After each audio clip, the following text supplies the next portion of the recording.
ஆண்டவருடைய நாமம் மகிமைப்படுவதாக. சில நாட்களுக்கு முன்பாக ஒரு ஆங்கில பத்திரிகையில் ஒரு காட்சியை பார்த்தேன். அது என்னவென்றால்,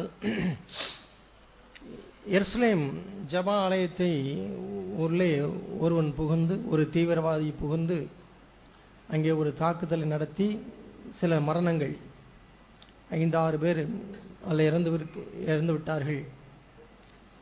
அந்த இடத்துல அங்கே உள்ள ஒரு மத போதகர் ரபி, அவர் வெளியே என்று அந்த ஜெப ஆலய தலைவன் அவர் ஜெபிக்கிறார்.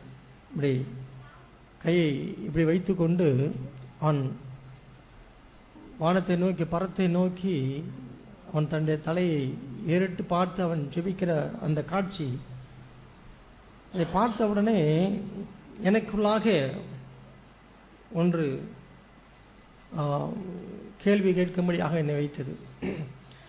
ஒரு ஜெப ஆலய தலைவன், ஒரு இஸ்ரவேல் தேசத்தான், அவனுடைய வாழ்க்கையிலே அவனுடைய ஜெப ஆலயத்திலே ஒரு சம்பவம் நடக்கும் பொழுது அவன் அப்படியே பரத்துக்கு என்னதான் நின்று ஜெபிக்கிறான்.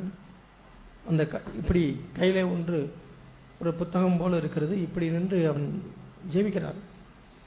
அந்த காட்சியை அவன் உண்மையாய் அவன் என்ன ஜெபம் பண்ணியிருப்பான் என்று நினைத்தேன். அவன் என்ன, நான் இப்படி கற்பனை பண்ணி பார்த்தேன். ஆண்டவரே, என் தேசத்துக்கு நீ இதையெல்லாம் வாக்குத்தத்தம் பண்ணி கொடுத்தீரே, ஆனால் இப்படி நடக்கிறதே, நீர் என்ன எங்களுக்கு எதை செய்ய போகிறீர்? ஆண்டவரே, எங்களை வார்த்தையின்படியே எங்களை நடத்தும் என்று ஜெபித்திருக்கலாம். அவ்வளவு உருக்கமாய் அவனுடைய கதறுதலும் அவனுடைய ஏக்கத்தையும் அந்த ஒரு காட்சியிலேயே பார்க்க முடிகிறது. அதை காட்டிலும் விசேஷித்த ஒன்றை தேவன் நமக்கென்று வைத்திருக்கிறார். இஸ்ரவேல் ஜனங்கள் அவர்கள் இயேசுவை ஏற்றுக்கொள்ளவில்லை. அவர்கள் யெகோவாவை நினைக்கிறார்கள், அவர்கள் பின்பற்றுகிறார்கள். யெகோவாவை நோக்கி அவர்கள் முறையிடுகிறார்கள். யெகோவா தான் அவருடைய தெய்வம் என்று சொல்லி அவர்கள் பழைய உடன்படிக்கையில் இருக்கிறார்கள். ஆனால் அவருடைய வைராக்கியத்தை நான் என்ன செய்தேன், அவர் பார்த்தேன். இஸ்ரவேல் ஜனங்களுடைய வைராக்கியம், ஒரு ஜெப ஆலயத்தினுடைய தலைவனுடைய வைராக்கியம். ஆகவே தான் தேவன் அவர்களை என்ன செய்தார், அவர் தெரிந்து கொண்டு இன்னும் அவர்களை குறித்து என்ன சொல்லப்பட்டிருக்கிறது, இன்னும் அவர்களிலே மீதியான பேர் கொஞ்சம் பேர் செய்தவர்கள் உண்டு. தேவன் அந்த ஜனங்களை பார்த்து, இன்னும் அவர்களை மீதியானவர்கள் கொஞ்சம் பேர் இருக்கிறார்கள், ஏன் அவர்களை பார்த்து இன்னும் கொஞ்சம் பேர் அவர்களே இருக்கிறார்கள், எத்தனையோ இந்த உலகத்திலும் எத்தனையோ ஜனங்கள் இருக்கிறார்களே, அவர்களே எத்தனையோ மக்கள் இருக்கிறார்களே, தேவன் ஏன் அவர்களை இன்னும் பார்த்து கொண்டு இருக்கிறார் என்பதுதான் விசேஷமாய் நாம் கவனிக்க வேண்டியது. அவர்கள் கொஞ்சம் பேர் இருந்தாலும் அவர்கள் தேவனிடத்தில் வைத்திருக்கிற அந்த வைராக்கியம் எப்படி இருக்கிறது தேவன் பார்க்கிறார். அந்த வைராக்கியம் ஒரு நாள் இயேசு கிறிஸ்துவையும் ஏற்றுக்கொண்ட பிற்பாடு நம்மை காட்டிலும் பன்மடங்கு என்ன செய்யும், அது பெருகி இருக்கும் என்று நான் நம்புகிறேன். நாம் அவரை அறிந்திருக்கிறோம் என்று அறிக்கையிடுகிறோம். ஆனால் இதே ஒரு தெரிந்து கொள்ளுதலை, வெளிப்பாடை ஒரு இஸ்ரவேல் தேசத்தான் ஒரு யூதன் பெற்றுக்கொள்வானால் அவனுடைய வைராக்கியமும் அவனுடைய வாஞ்சியம் எப்படி இருக்கும், ஒரு எக்ஸ்ப்ளோஷன் போல இருக்கும் என்று நான் நினைக்கிறேன். ஒரு அணுவை வெடித்து சிதறினால் எப்படி இருக்கும், அவ்வளவாய் அவன் இருப்பான். ஆகவே தான் அவனை தேவன் இன்னும் அவனுடைய கொஞ்சம் ஜனம் மீந்திருக்கும் என்று நினைக்கிறார், அவனை எதிர்பார்க்கிறார். நம்மில் அநேகர் ஆண்டவரே நாம் அறிந்திருக்கிறோம் என்று நாம் நினைச்சுகிறோம், சொல்லுகிறோம். ஆனால் நம்மில் அநேகர் இன்னும் அறியாமலேயே நினைக்கிறோம் இருக்கிறோமோ என்று நான் நினைக்கிறேன். ஏனென்றால் தேவன் நம்முடைய வாழ்க்கையிலே செய்கிறவைகளை, இல்லை என்றால் செய்யக்கூடியவை விசுவாசிப்பதற்கோ, அந்த வாழ்க்கையிலே நடப்பதற்கோ நம்முடைய வாழ்க்கை இருப்பதாக தெரியவில்லை. அநேகருடைய வாழ்க்கையிலே ஒரு வைராக்கியத்தோடு தேவனை அறிந்தவன் வாழ்கிற வாழ்க்கை நம்மிடத்தில் இருக்கிறதா என்று பார்த்தால் அது இல்லாமல் இருக்கிறதை நான் அநேக நேரங்களில் நாம் பார்க்கிறோம். ஒரு சோர்வுற்ற ஒரு வாழ்க்கை இல்லை என்றால் ஒரு எதிர்காலத்தை குறித்த நம்பிக்கை இல்லாத ஒரு வாழ்க்கை, இல்லை என்றால் தேவனிலே பட்டிருக்க நாம் வைத்திருக்கிற அந்த விசுவாசத்திலேயே நமக்கு என்ன இல்லை, நம்பிக்கை இல்லை. நாம் போகிற பாதையிலே நம்பிக்கை இல்லை. நாம் வாழ்கிற வாழ்க்கையிலே ஒரு திடமற்றவர்களாக, இலக்கற்றவர்களாக நாம் நினைக்கிறோம். நாம் வாழ்ந்து கொண்டு இருக்கிறோமோ என்றுதான் நான் நினைப்பேன். எனக்கு எப்பொழுதுமே இந்த இஸ்ரவேல் ஜனங்களுடைய வாழ்க்கை சரித்திரங்களை பார்க்கும் பொழுதெல்லாம் நான் உற்சாகம் அடைவது உண்டு. அவருடைய அது மாம்சீக வைராக்கியம் என்று நாம் வேதத்தில் வாசிக்கிறோம். அவர்கள் மாம்சீகமாக வைராக்கியம் பாராட்டுகிறார்கள். ஆனால் தேவன் அந்த கொஞ்ச ஜனத்தை அவர் மீண்டு அவர் லட்சித்திருக்கும் பொழுது அவர்கள் நம்மை காட்டிலும் பன்மடங்கு அவர்கள் தேவனுக்கென்று பரிசுத்தவான்களாக வைராக்கியமாக வாழ்வார்கள் என்பதைத்தான் நான் விசுவாசிக்கிறேன். நான் ஒரு 2 பாகங்களை நான் உங்களுக்கு காட்டுகிறேன். லூக்கா எழுதின சுவிசேஷத்தில் 24வது அதிகாரம், லூக்கா எழுதின சுவிசேஷம் 24வது அதிகாரம் 13வது வசனத்திலிருந்து வாசிக்கிறேன். அன்றைய தினமே அவர்கள் 2 பேர் எருசலேமுக்கு 7 அல்லது 8 மைல் தூரமான எம்மாவு என்னும் கிராமத்திற்கு போனார்கள். போகையில் இந்த வர்த்தமானங்கள் யாவையும் குறித்து அவர்கள் ஒருவரோடு ஒருவர் பேசிக்கொண்டார்கள். இப்படி அவர்கள் பேசி சம்பாஷித்துக் கொண்டு இருக்கையில் இயேசு தாமே சேர்ந்து அவர்களுடனே கூட நடந்து போனார். ஆனாலும் அவரை அறியாதபடிக்கு அவருடைய கண்கள் மறைக்கப்பட்டிருந்தது. இயேசு தாமே அவர்களோடு கூட நடந்து போய் கொண்டிருக்கிறார். ஆனாலும் அவர்கள் கண்கள் எப்படி இருக்கிறது, மறைக்கப்பட்டிருக்கிறது. இல்லை என்றால் அவர்கள் காணவில்லை, அவர்கள் பார்க்கவில்லை, அவர்கள் பார்க்க முடியவில்லை. ஆகவே தான் அவர்கள் தங்களை சுற்றி இருக்கிற நடந்த சூழ்நிலையை பார்த்து அவர்கள் துவண்டு போய் அவரோடு கூட நடந்து கொண்டு இருக்கிறோம் என்று நாம் நினைக்கிறோம். நாம் எல்லாருமே நடக்கிறோம், அவரோடு கூட நினைக்கிறோம், நடக்கிறோம். அப்படித்தான் விசுவாசிக்கிறேன். நாம் எல்லாருமே அவரோடு கூட அந்த வாழ்க்கையிலே நடக்கிறோம் என்று தான் நினைக்கிறோம். நாம் ஓடிக்கொண்டு இருக்கிறோம். அந்த அனுபவம் ஒரு வித்தியாசமான ஒன்று. தேவன் என்னோடு கூட இருக்கிறார், நம்மோடு கூட இருக்கிறார் என்பதை காணாமலேயே நாம் நடந்து கொண்டு இருக்கிறோமா? அது ஒரு தனிப்பட்ட ஒரு அனுபவம், ஒரு அனுபவம்.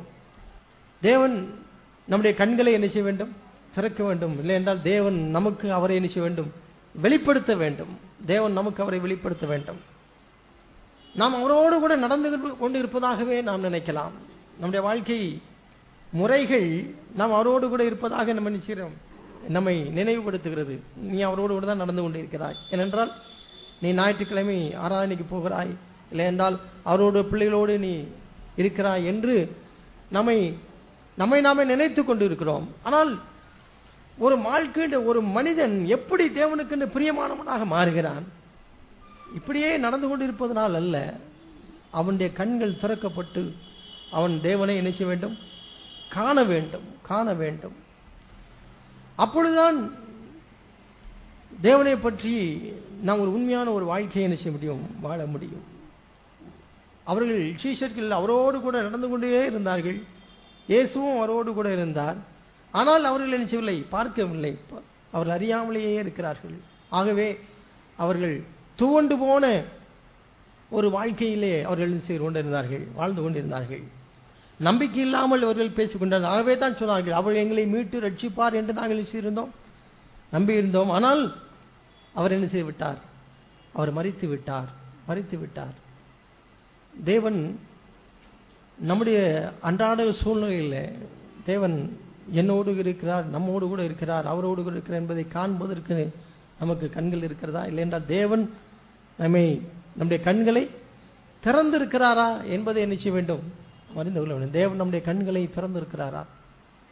அவைகள் இல்லாமல் இருக்கும் வரைக்கும் நம்முடைய வாழ்க்கையில தேவனுக்கென்று ஒரு அர்ப்பணிப்போ இல்லை என்றால் தேவனுக்கென்று ஒன்றை சாதிப்பதோ என்ன செய்யாது, இருக்காது.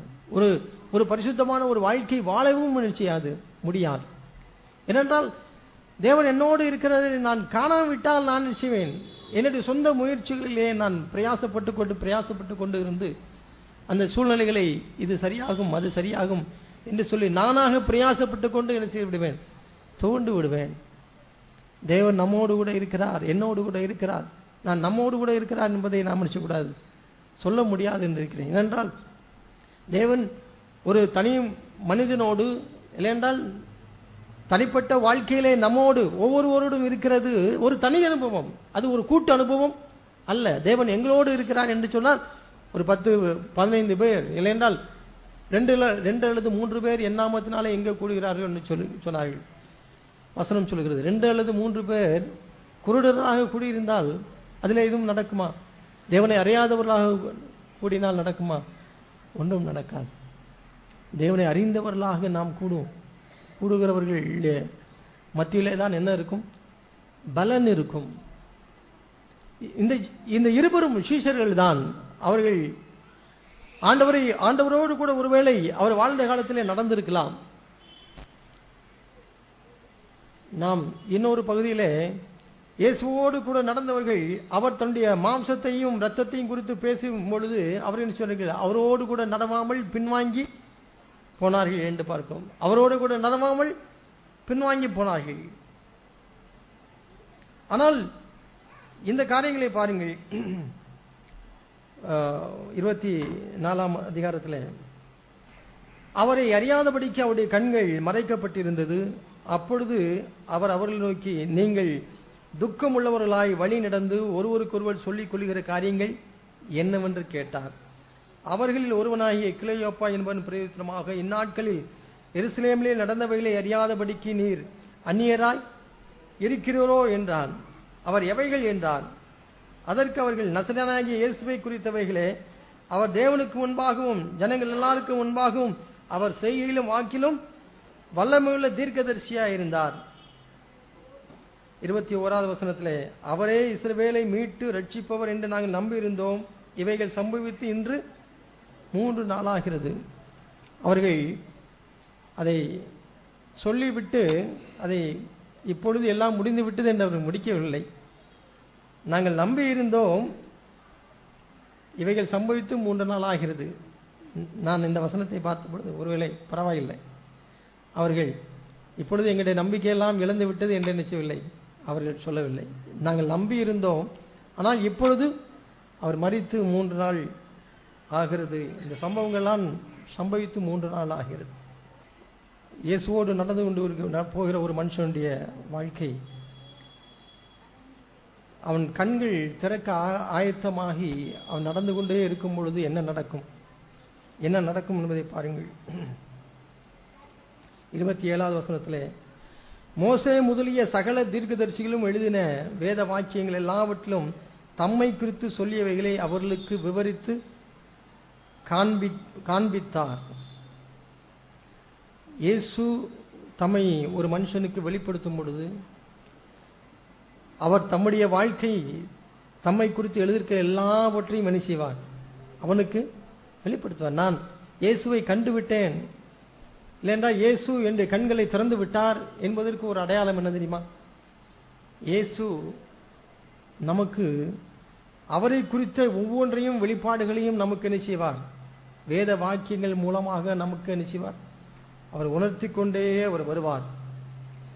அவர் உணர்த்தி கொண்டே இருக்கும் பொழுது என்ன நடக்கும்? 32வது வசனத்திலே, அப்பொழுது அவர்கள் ஒருவரை நோக்கி, வழியிலே அவர் நம்முடனே பேசி வேத வாக்கியங்களை நமக்கு வெளிக்காட்டின பொழுது நம்முடைய இருதயம் நமக்குள்ளே கொழுந்து விட்டு எரியவில்லையா என்று சொல்லிக்கொண்டு அந்நேரமே எழுந்திருந்து எருசலேமுக்கு திரும்பி போய் 11 அவரோடு இருந்தவர்களும் கூடியிருக்க கண்டு, கர்த்தர் மெய்யாகவே உயிர்த்தெழுந்து சீமோனுக்கு தரிசனமானார் என்று அவர்கள் சொல்ல கேட்டு, வழியில் நடந்தவைகளையும் அவர் அப்பத்தை பிட்கையில் தாங்கள் அவரை அறிந்து கொண்டதையும் விவரித்து சொன்னார்கள். தேவன் நம்முடைய வாழ்க்கையிலே இதை செய்ய வேண்டும். தேவன் நம்மோடு கூட அனுதினமும் அவருடைய வார்த்தைகளின் மூலமாக தம்மை வெளிப்படுத்தி காட்டும் பொழுது நமக்குள்ளே நம்முடைய இருதயம் எப்படி இருக்கும்? கொழுந்து விட்டு எரியும். நமக்குள்ளே நம்முடைய இருதயம் கொழுந்து விட்டு எரியும். தேவனுடைய வார்த்தைகள் நமக்கு கிடைக்கும் பொழுது நம்முடைய வாழ்க்கையிலே நமக்குள்ளே அது கொழுந்து விட்டு எரியும். அப்பொழுது நாம் நினைத்துக் கொள்ளலாம், தேவன் என்னுடைய கண்களை என்ன செய்கிறார்? அவர் திறக்கிறார். அதுக்கு முந்தின வசனத்தில் பாருங்கள், 31ஆம் வசனத்திலே, அப்பொழுது அவருடைய கண்கள் திறக்கப்பட்டு அவரை அறிந்தார்கள். அதுவரைக்கும் அவரை அறியவில்லை. அவரோடு கூட நடந்து கொண்டு போய்கொண்டிருக்கிறார். அவர்கள் அவரை அறியாமலேயே இந்த சரித்திரங்களை எல்லாம் சொல்லிக் கொண்டு வருகிறார்கள். ஓகே, இந்த சம்பவம் நமக்கு தெரியும். நான் இப்பொழுது நம்முடைய அன்றாட வாழ்க்கைக்கு நான் செய்கிறேன், வருகிறேன். அன்றாட வாழ்க்கைக்கு வருகிறேன். நம்மில் ஒவ்வொருவருமே இந்த தேவனுடைய வார்த்தைகளை அவர் நமக்கு விளக்கி காட்டி நம்முடைய அன்றாட வாழ்க்கையிலே நம்மோடு பேசும் பொழுது நம்முடைய இருதயம் கொழுந்து விட்டு எறிகிறதாக உள்ள அனுபவத்தை நாம் கடந்து போகவில்லை என்றால் நாம் கூட வந்து கொண்டே இருக்கலாம். ஆனால் இன்னும் இயேசுவை நாம் நினைச்சவில்லை, அறியவில்லை. ஆகவே தான் ஒரு துவண்டு போன ஒரு வாழ்க்கையை நாம் நினைச்சிருக்கிறோம், நாம் வாழ்ந்து கொண்டு இருக்கிறோம். மிகுந்த சில நேரங்களில் மிகுந்த வருத்தப்படுவது உண்டு.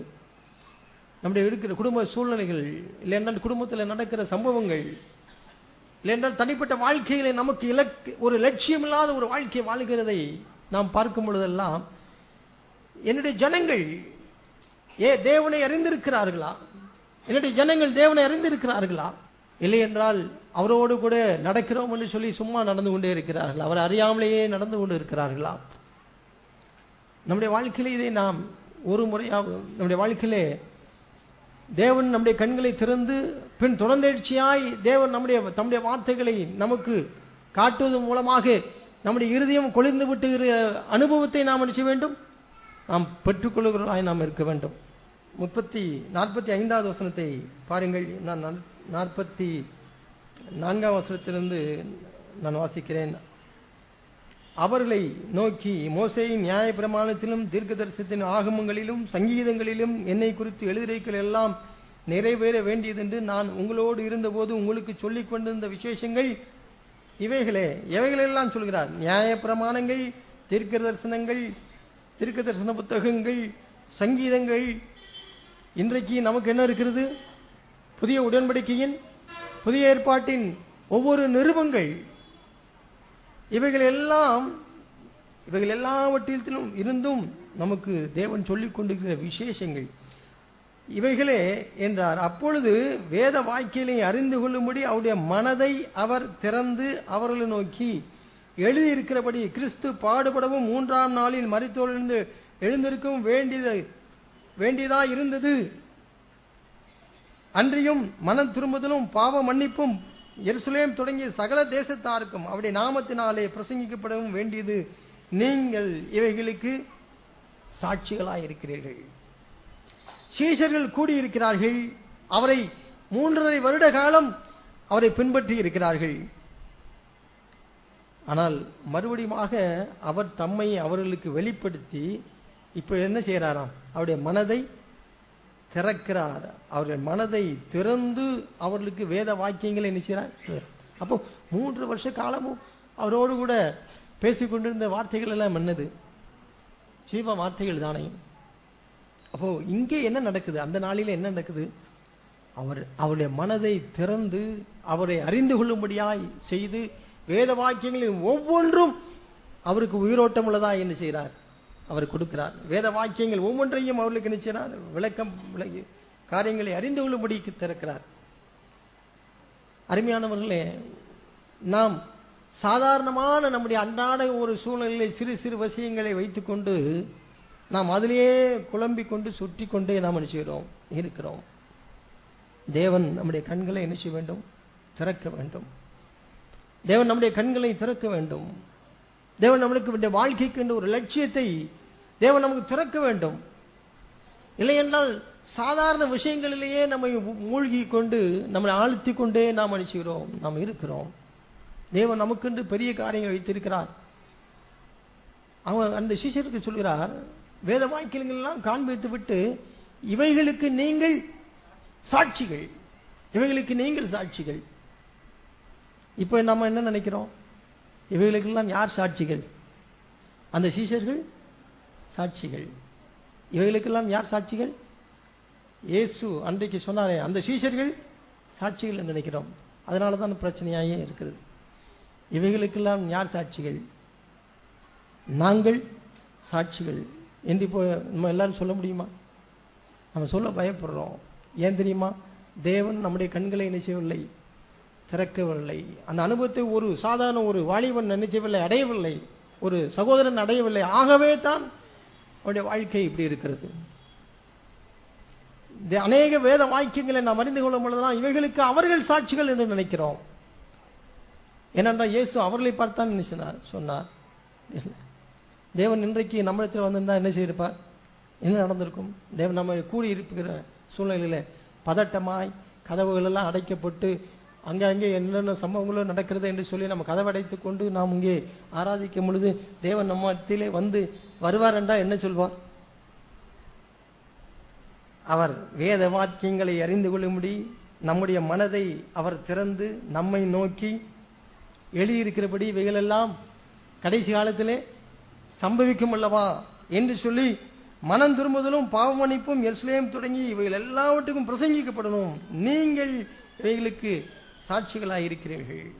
பிரச்சனை என்ன தெரியுமா? நாமே அந்த மனம் திரும்புதலையும் பாவ மன்னிப்பும் அன்றாடம் அனுபவிக்கிறவர்களாக இல்லாததுனால தான் தேவன் நம்மோடு நினைச்ச முடியவில்லை, பேச முடியவில்லை. ஆகவே தான் நாம் பயந்து பயந்து போய் நாம் இருக்கிறோம். நாமே தேவன் அனுமதித்து நமக்கு காட்டினவைகளை பின்பற்றுவதில் இன்னும் வெளிப்பாட்டை பெறவில்லை. ஆகவே இன்னும் நம்முடைய குடும்பங்களில் பிரச்சனைகள் இருக்கிறது. இன்னும் நம்முடைய பிள்ளைகளுக்கு உலகம் பெரிதாய் தெரிகிறது. வாலிபர்களே, நான் உங்களுக்கு சொல்கிறேன், இன்னும் இந்த உலகத்தில் உள்ள காரியங்கள் பெரிதாய் இருப்பது உங்களுக்கு காரணம் என்ன தெரியுமா? தேவன் உங்களுடைய கண்களை இன்னும் மன்னிச்சவில்லை, திறக்கவில்லை. அதற்காக நாங்கள் உங்களுக்கு குற்றம் சொல்ல முடியாது. நாங்கள் உங்களுக்காக நினைச்சுக்கிறோம், பரிதாபப்படுகிறோம், வருந்துகிறோம். அநேக நேரங்களில் ஒன்றை நாம் அறிந்த பின்பு நாம் இள வயதிலே ஒன்றை சொல்கிறோம், இதை அறிந்து கொள். அப்பொழுது என்ன செய்கிறதில்லை, அறிந்து கொள்கிறதில்லை. அவர்கள் கால சூழ்நிலையில் அடிபட்டு அவர்கள் கொஞ்ச காலத்தில் அவர்கள் நிற்கிறார்கள், அவர்கள் உணர்கிறார்கள். அவர்கள் உணர்ந்த உடனே சுதாரித்து கொண்டு தங்களுடைய பிள்ளைகளுக்கு சொல்கிறார்கள். அப்பொழுது அவன் என்ன சொல்கிறான்? அப்பாவுக்கு வயசாயிடுச்சு, அவர் ரிட்டையர்ட் ஆகிட்டார், அவர் அப்படி தான் நினைச்சுவார், பேசுவார். ஏனென்றால் அவன் ஜீவனுள்ள சாட்சியை நினைச்சவில்லை, பார்க்கவில்லை. அந்த வாலிபன் கொஞ்சம் காலத்தில் நினைச்சு நான் உணர்வடைகிறான். அவன் சின்ன தம்பிகளுக்கு சொல்லும் பொழுது, நீங்கள்லாம் அட்வான்ஸாக போயிட்டீங்க, இப்போ உள்ள காலத்துக்கு அது ஒத்து வராது என்று சொல்கிறார்கள். சமீபத்தில் நான் இப்படி தான் பார்த்தேன், ஒரு செல்போனில் இப்போ இவைகளெல்லாம் உங்களுடைய காலத்தில் இல்லை என்று நினைச்சார்கள், சொன்னார்கள். ஆகவே உங்களுடைய பாவத்தில் விழுவதற்கு உங்களுக்கு வாய்ப்புகள் இல்லை, இன்டர்நெட் இல்லை, என்றால் செல்போன் தகவல் தொடர்பெல்லாம் உங்களுக்கு அவ்வளவாக இல்லை. ஆகவே நீங்கள் பாவத்தில் விழவில்லை, இல்லை என்றால் உங்களுக்கு அவ்வளவு சோதனை இல்லை என்று அவர்கள் சொல்வார்கள்.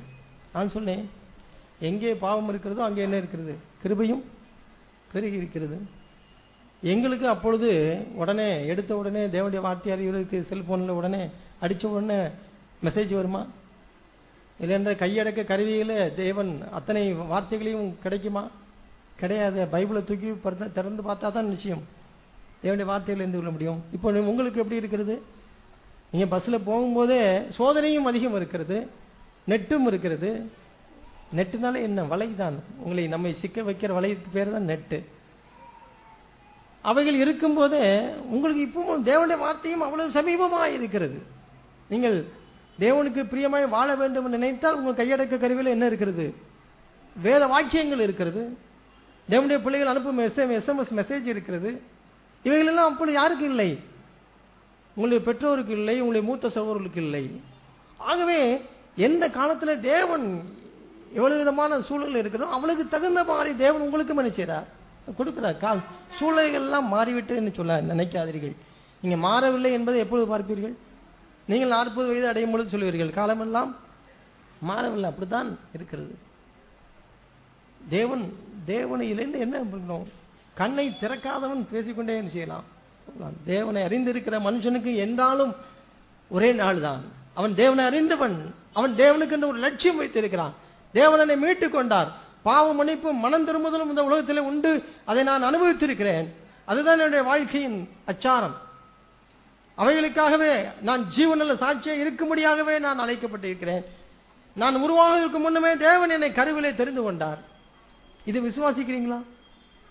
விசுவாசிக்கிறவர்கள் பாக்கியவான்கள்.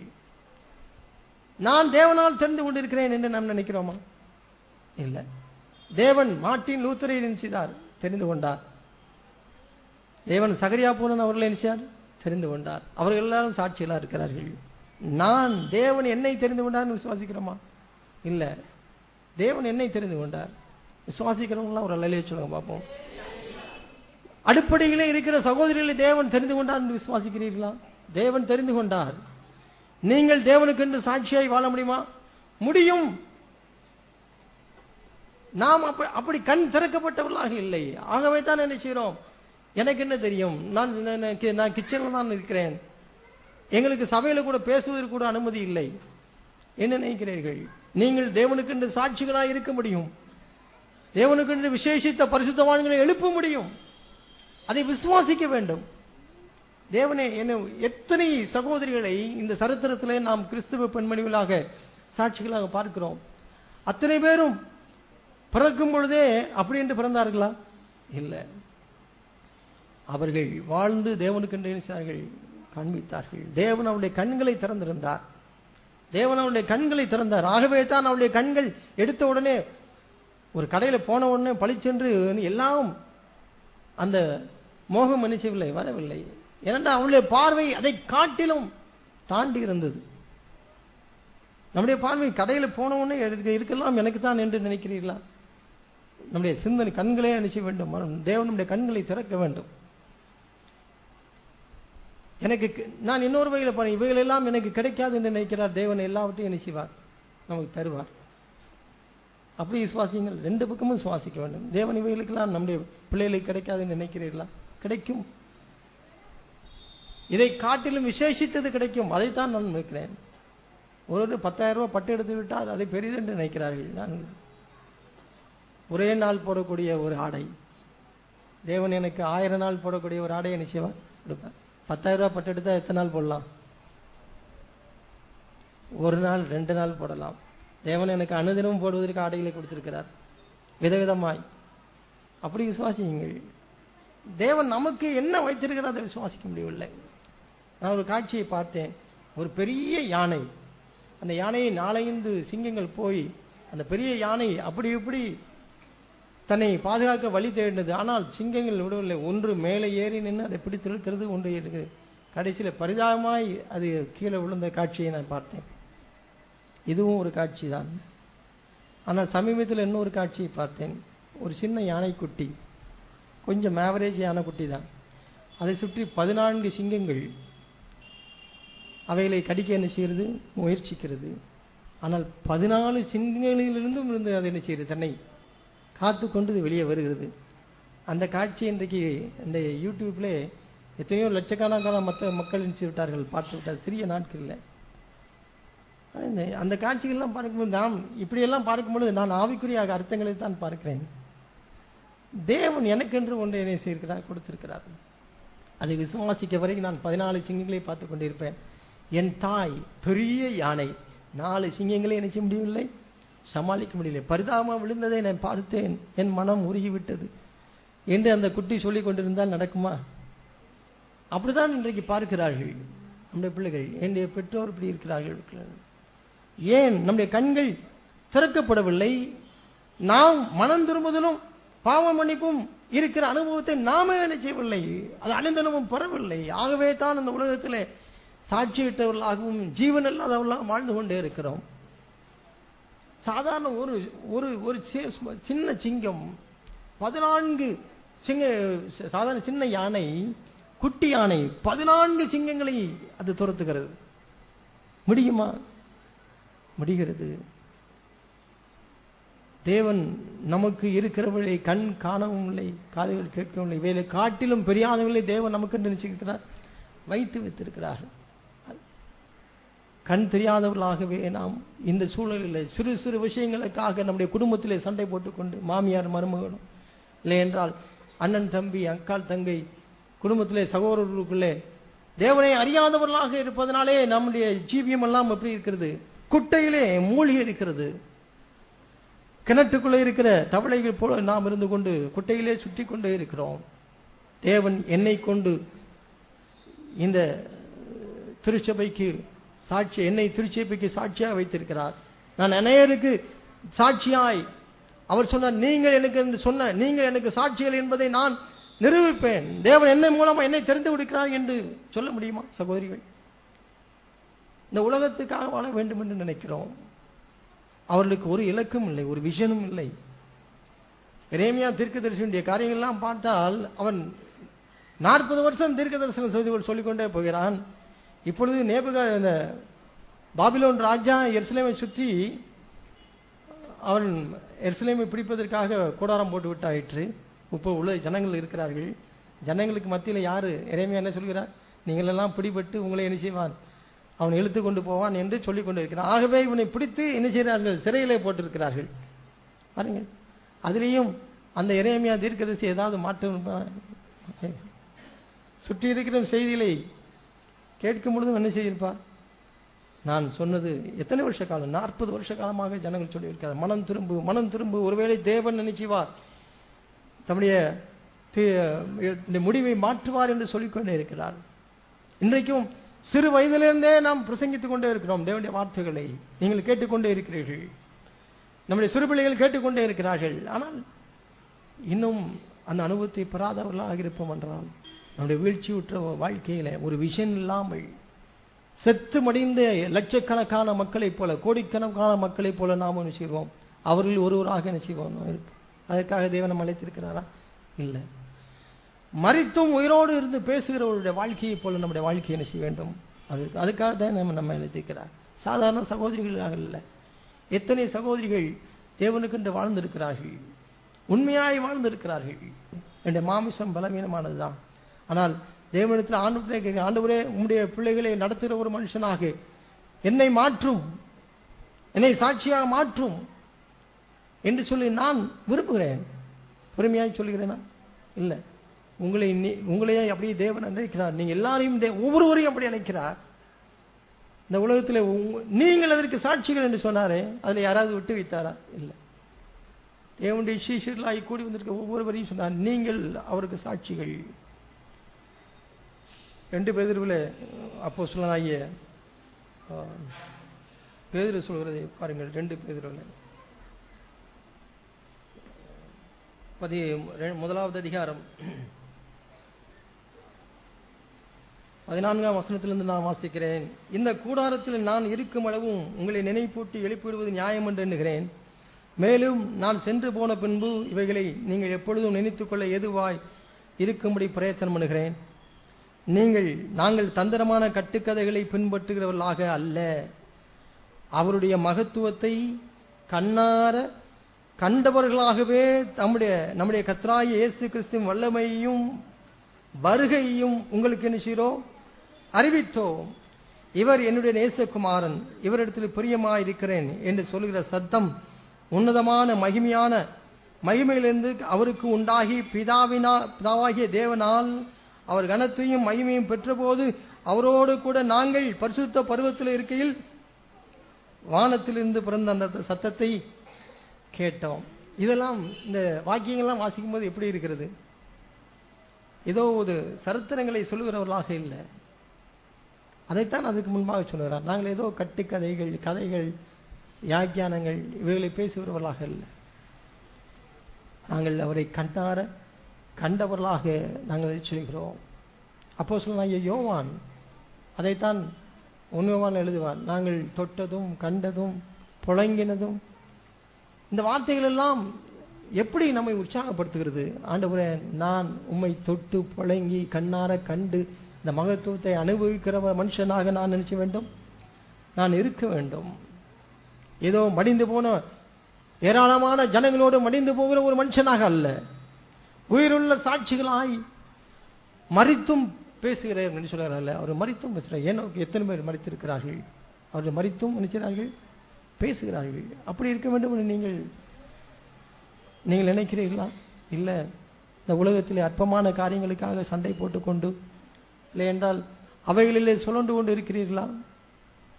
வாலிப பிள்ளைகளை நான் உங்களை கேட்கிறேன், உங்களுடைய வாழ்க்கையின் லட்சியம் என்ன? தேவன் என்னை தெரிந்து கொண்டார் என்பதை நீங்கள் சுவாசிக்கிறீர்களா? இல்லை என்றால் உங்களுடைய வாழ்க்கையை ஒருவரும் நினைத்து பார்க்க போவதில்லை. எத்தனையோ பேர் இந்த உலகத்தில் இருக்கிறார்கள், பெரியவர்கள், அவருடைய வாழ்க்கையெல்லாம் மண்ணோடு மடிந்து விடுகிறது. இந்த உலகத்தில் பெரிய பதவியில் இருக்கிறவர்களை பார்த்து நீங்கள் நினைச்ச வேண்டாம், ஏமாற வேண்டாம்.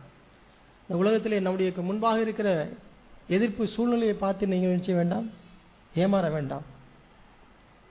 நாம் ஏமாறவே கூடாது. தேவன் நினைத்தால் ஒரு நொடி பொழுதிலே காரியங்கள் நினைச்சுவிடும், மாறிவிடும். நேபுகாத்நேச்சார் அதற்கு ஒரு சாட்சி. இந்த உலகத்தில் ஜெயிக்க முடியாமல் அநேகரை வீழ்த்தி தனக்கென்று ஒரு சாம்ராஜ்யத்தை உருவாக்கினவன் நேபுகாத்நேச்சார். ஆனால் தேவன் அவனை ஒரு நொடி பொழுதிலே கீழே பண்ண வேண்டும் நினைத்தால் ஒரு நொடியிலே அவர் விழுந்து விடுவாங்க. இவைகளெல்லாம் நான் எதற்கு சொல்கிறேன்? என்னுடைய வாழ்க்கையிலே சம்பவங்கள் நடக்கும்போது நான் என்னோடு இருக்கிறவர் அவர் என்ன செய்வர்? பெரியவர் என்பதை நான் விசுவாசிக்க வேண்டும். நான் எதற்காக அழைக்கப்பட்டு இருக்கிறேன், நான் எதற்காக தெரிந்து கொள்ளப்பட்டிருக்கிறேன்? சிறு சிறு விஷயங்களுக்காக அல்ல.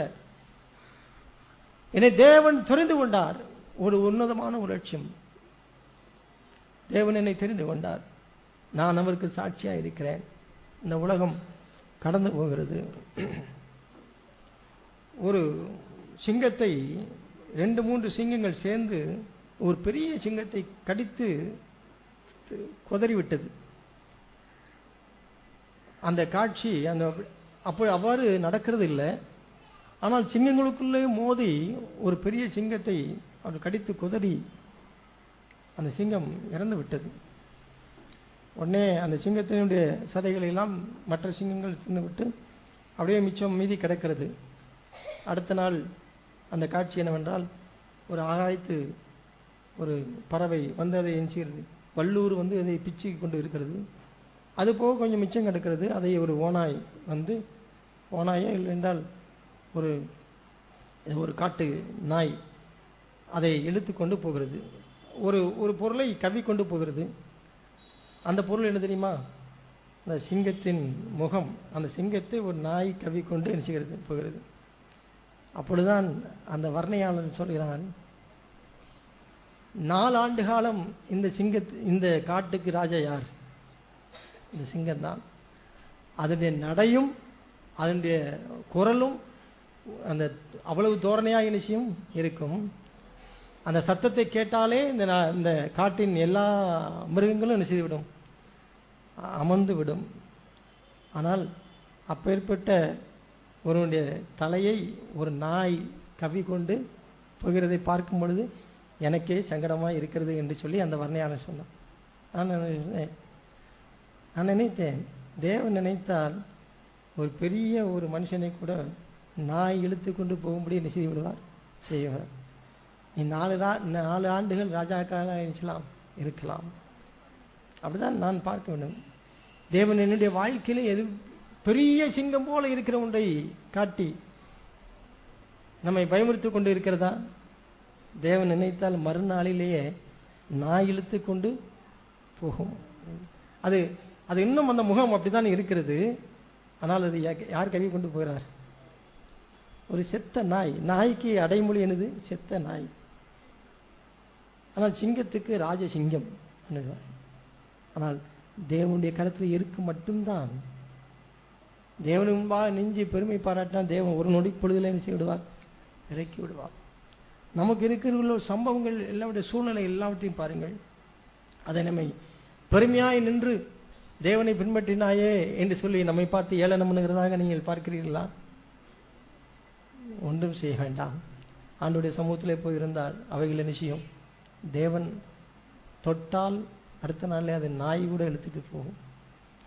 ஒருவேளை 4 வருஷங்கள் இந்த இடத்துக்கு ராஜாவாக இருந்ததே, அசைக்க முடியாது என்று நினைத்தேனே, இந்த சூழ்நிலை மாறாது என்று நினைத்தேனே, எனக்கு இப்படியாய் ஒரு பெரிய எதிரி என்னுடைய வேலை ஸ்தலத்தில் இல்லையென்றா என்னுடைய சூழ்நிலை இருக்கிறதே என்று நாம் நினைத்து கொண்டிருக்கும் பொழுது நாம் செய்வதை மாத்திரம்தான் இப்படி தான் நினைத்தேன். ஆண்டவரை பின்பற்றி அவரை நம்பி அவருக்கென்று நான் சாட்சியாய் வாழ்ந்து கொண்டே இருக்கும் பொழுதும் என் வாழ்க்கையில் எதிர்படுகிற எந்த காரியங்களையும் தேவன் நினைத்தால் ஒரு நொடி பொழுதில் என்ன செய்து விடுவார், அவர் மாற்றி விடுவார். எனக்கு என்ன வேண்டும்? என் கண்கள் திறக்க வேண்டும். வேத வாக்கியங்களை நான் அறிந்து கொள்ள முடியாது. என் மனதுகள் என்ன செய்ய வேண்டும்? தேவன் திறக்க வேண்டும். அப்படி திறந்து தேவன் என்னோடு பேசுகிற ஒரு அனுபவத்துக்குள்ளாக நான் வந்துவிட்டேன் என்றால் இந்த சூழ்நிலைகளுக்கு அப்பாற்பட்டு நான் வாழுவேன். தேவனை நடத்துவார். அந்த அதே அதிகாரத்தில் லூக்கா எழுதின சுவிசேஷத்தில் அவர் சொல்கிறதை பாருங்கள். நல்ல ஒரு அந்த எண்டிங் எப்படி இருக்குன்னு பாருங்கள். அந்த முடிவை நான் உங்களுக்கு சுட்டி காட்ட விரும்புகிறேன். மனம் திரும்புதலும் பாவ மன்னிப்பும் எருசலேம் தொடங்கி சகல தேசத்தாருக்கும் அவருடைய நாமத்தினாலே பிரசங்கிக்கப்பட வேண்டியது. நீங்கள் இவைகளுக்கு சாட்சிகளாக இருக்கிறீர்கள். என் பிதா வாக்கு திட்டம் பண்ணினதை இதோ நான் உங்களுக்கு அனுப்புகிறேன். நீங்களோ உன்னதத்திலிருந்து வரும் பலனால் தற்பிப்படும் வரைக்கும் எருசலேம் நகரத்தில் இருங்கன்னு சொன்னார். உன்னதத்திலிருந்து ஒரு பலன் வரும், அப்பொழுது நீங்கள் எனக்கு சாட்சிகளாக இருப்பீர்கள் சொன்னார். நம்ம அநேக நேரம் இதை நம்ம அசட்டை பண்ணுகிறோம். இல்லை என்றால் அந்த உன்னதத்திலிருந்து வரும் பலனால் நான் தரிக்கப்பட வேண்டும் என்கிற ஆவல் இல்லாமல் இருக்கிறோம். ஆகவே தான் தோன்று போகிறோம். ஆண்டவருடைய சமூகத்தில் கேளுங்க, ஆண்டவரே இப்படியெல்லாம் ஜீவனுள்ள சாட்சிகளாக இருக்கும்படி தேவன் நீர் எங்களை அழைத்திருக்கிறீரே, எனக்கு அந்த உன்னதத்தின் பலனால் எங்களை என்ன செய்யுங்கள், நிரப்புங்கள். என் கண்களை திறவுங்கள். வேத வாக்கியங்கள் என்னோடு பேசட்டும். என் மனக்கண்களை திறவுங்கள். ஆண்டவரே கண்ணிருந்தும் குருடர்களாய் இருக்கிற ஆட்களாய் நாங்கள் இருக்க வேண்டாம். எங்களுக்கு உதவி செய்யுங்கள் என்று கேட்போம். தேவன் நமக்கு உதவி செய்வார். ஆமாம்.